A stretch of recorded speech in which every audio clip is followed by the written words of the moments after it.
नमस्कार प्रिय छात्र और छात्राएं, एक विशेष जानकारी। मेरा कहना यह है कि एक ही पैसेज पर आपको 2 स्पीड दी गई है, 40 और 60 की।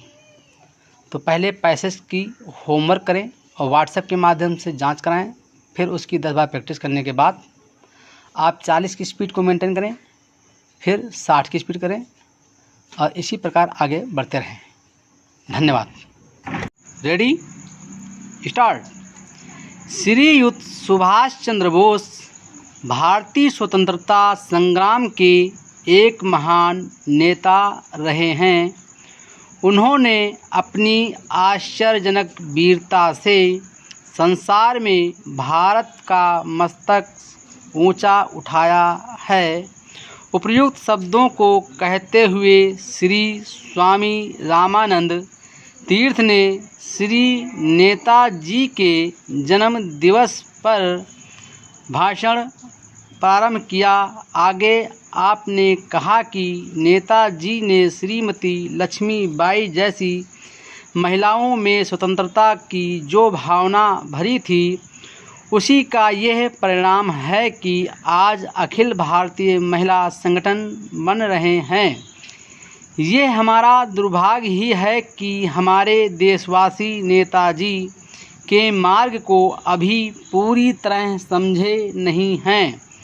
स्वामी जी के भाषण के पश्चात खान बहादुर, प्रोफेसर अब्दुल कादर तथा राय बहादुर विश्वनाथ जी ने श्री नेताजी को श्रद्धांजलियां भेंट की।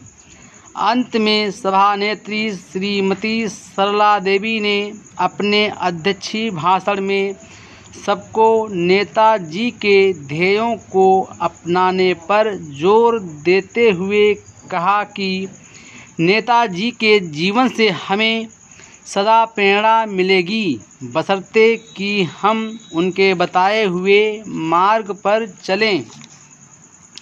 श्रीयुत सभापति जी के आदेशानुसार पंडित दयाशंकर शास्त्री ने श्री प्रोफेसर अग्रवाल के सिद्धांतों का खंडन करते हुए गुरुकुल वालों के पक्ष की पुष्टि की और कहा कि वास्तव में नशेबाजों का सबसे बड़ा अड्डा शराब खाना ही है।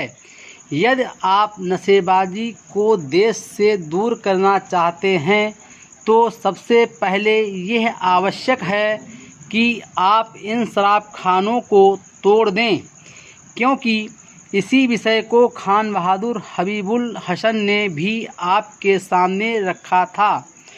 उदाहरण के लिए अपने शहर को ही आप देख सकते हैं।